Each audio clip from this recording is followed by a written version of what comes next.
بسم اللہ الرحمن الرحیم۔ السلام علیکم ورحمۃ اللہ وبرکاتہ۔ کیسے ہیں تمام احباب؟ امید ہے انشاءاللہ خیریت سے ہوں گے۔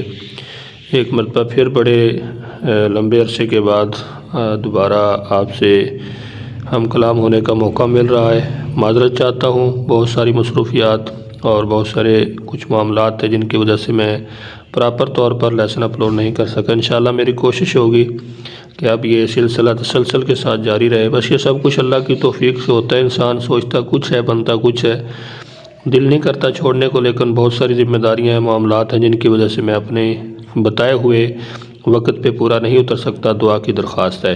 آج انشاءاللہ ہم سبق نمبر 214 پڑھیں گے۔ آج کے سبق کے اندر انشاءاللہ ہم سورہ آل عمران کی آیت نمبر 192 اور 193 پڑھیں گے۔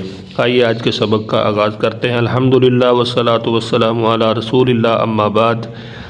رب اشرح لی صدری ویسر لی امری واحلل عقدۃ من لسانی یفقہوا قولی، اللہم فقہنا فی الدین، رب یسر ولا تعسر وتمم بالخیر وبک نستعین۔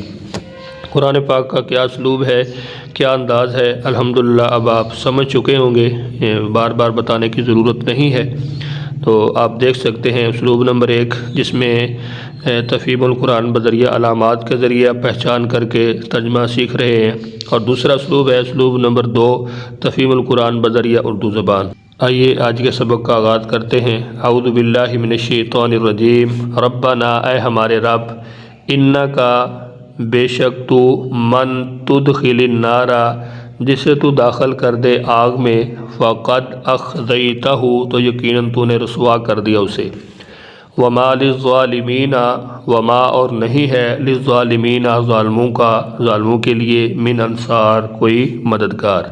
ربنا، اے ہمارے رب، اننا سمعنا، بے شک ہم نے سنا، منادین، ایک پکارنے والے کو، ندا لگانے والے کو، ینادی، جو منادی کر رہا تھا، للایمان، ایمان کی، ان آمنوا بربکم، کہ تم سب ایمان لاؤ اپنے رب پر، فآمنا، تو ہم ایمان لے آئے۔ ربنا، اے ہمارے رب، فاغفر لنا ذنوبنا، تو بخش دے ہمیں ہمارے گناہ، وکفر عنا، اور دور کر دے ہم سے، سیئاتنا، ہماری برائیاں، وتوفنا مع الابرار، اور تو ہمیں موت دینا نیک لوگوں کے ساتھ۔ ایک مرتبہ پھر اچھی طرح اپنے سبق کو دہرا لیجئے۔ اسلوب نمبر 2 ہے تفہیم القرآن بذریعہ اردو زبان۔ اس میں کالا رنگ اردو میں مستعمل الفاظ کے لیے ہے، نیلا رنگ بار بار استعمال ہونے والے الفاظ کے لیے، جو سرخ رنگ ہے وہ نئے یا مشکل الفاظ ان کے لیے ہے۔ اعوذ باللہ من الشیطان الرجیم۔ ربنا، اے ہمارے رب، من تدخل النار، بے شک تو جسے داخل کر دے آگ میں، فقد اخذیتہ، تو یقیناً تو نے رسوا کر دیا اسے، وما للظالمین، اور نہیں ہے ظالموں کا، من انصار کوئی مددگار۔ ربنا، اے ہمارے رب، اننا سمعنا، بے شک ہم نے سنا، منادین، ایک پکارنے والے کو، ینادی للایمان، جو ایمان کی منادی کر رہا تھا، ان آمنوا بربکم، کہ ایمان لاؤ اپنے رب پر، فآمنا، تو ہم ایمان لے آئے۔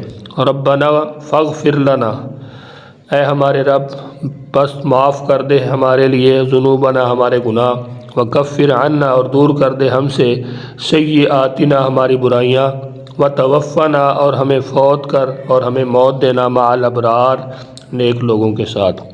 تو یہاں پہ آپ دیکھ سکتے ہیں کہ اردو زبان کے اندر قرآن الفاظ کے اردو میں استعمال کی وضاحت، النار، یہ خاکی اپنی فطرت میں، ہمیں شعر بھی پڑھتے ہیں، نہ نوری ہے نہ ناری ہے، اور اس طرح ظالمین، یہ بھی بڑا مشہور اور معروف لفظ ہے، ظلم، ظالم، انصار، یعنی جتنے بھی الفاظ ہیں آپ دیکھ سکتے ہیں کہ اکثر الفاظ ہم اپنی اردو کی روزمرہ زبان کے اندر ان کو استعمال کرتے رہتے ہیں۔ امید ہے انشاءاللہ آج کا سبق آپ کو سمجھ آ گیا ہوگا۔ سبق کے حوالے سے اگر آپ کچھ پوچھنا چاہتے ہیں کمنٹس کے اندر ضرور پوچھیے، اور ڈسکرپشن کے اندر اس کی تشریح بھی ہوتی ہے، وہ بھی ساتھ ساتھ ضرور دیکھا کریں۔ مجھے بھی اپنی دعاؤں میں یاد رکھیں۔ ملتے ہیں نیکسٹ لیسن میں، تب تک کے لیے اجازت دیجیے۔ اللہ حافظ۔